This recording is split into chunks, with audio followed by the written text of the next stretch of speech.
with Will on 531 PI.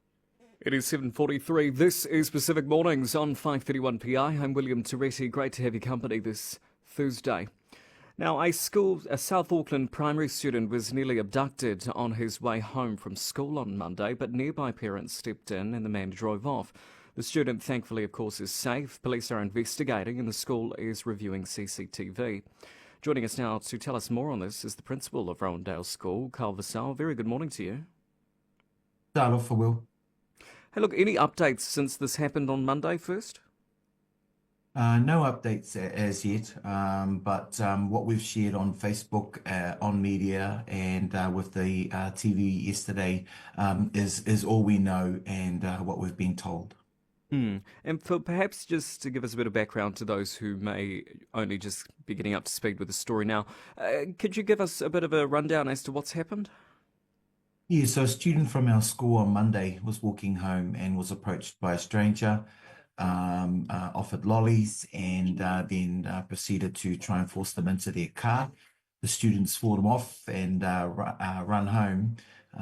Part of that was also a few of our parents that were standing nearby questioned the man and said, "Are you his father?" and things like that, which may have spooked him. So he took off. Since then, we've returned back to school and we've spent some time with our kids, just reiterating safety messages when walking to and from school. So that's the situation that we're in, and police are investigating.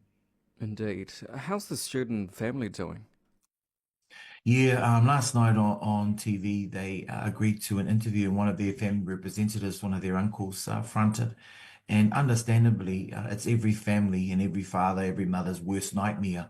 But they are pulling together. They are surrounding their child. This family is very supportive of our school and of their son.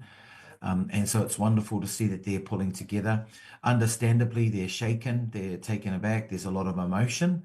But what they're doing to move forward is to continue to educate their boy, but also share this message so that the rest of us can learn from it and can step up what we do to keep our children safe. Yeah, and look, let's broaden it out perhaps now in terms of the wider community. No doubt rattled by this they are. And in terms of, begs the question, what's been done to kind of safeguard students in the area too? Yep, so we saw yesterday our local police picking up patrols around our school before and after, which was wonderful. And we had our community constables standing at the front of our school with our senior leadership team, just patrolling the area and moving around in the pickup and drop-off areas. The police also came into school yesterday and addressed the whole school and just shared some of those safety messages. And all our teachers in the morning yesterday were talking to the children about safe practice to and from school. We've sent letters home. We've put things on Facebook.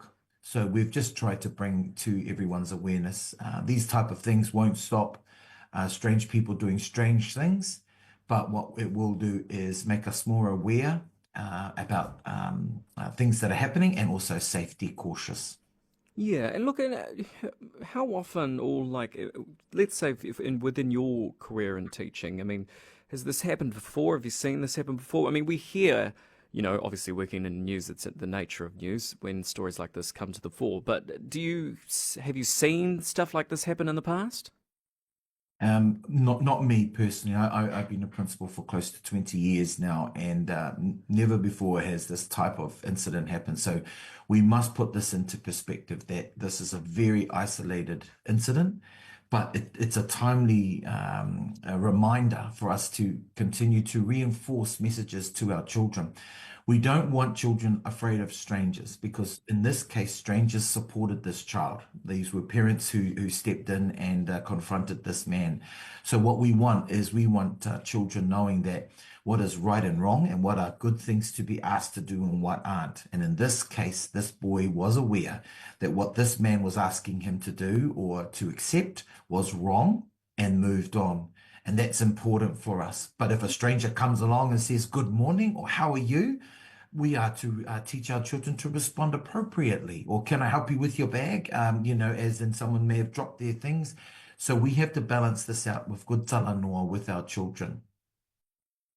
Yeah, indeed. Hey, thank you so much for your time this morning. Any final thoughts, perhaps, or message to parents listening this morning on how they could safeguard their children? Just continue to do what you are doing in relation to raising your children and making positive choices. It's important that everybody sees a school as a village so that we are all responsible for raising and looking after and caring for each other. And if you see anything or saw anything in relation to the incident that happened on Monday outside Rowandale School, please contact myself or the New Zealand Police. We're definitely still wanting to hear from witnesses who were there at the time. Indeed, disturbing story. Thank you very much for the fast action you guys are implementing too. That is Rowandale School Principal Karl Vasau. You're listening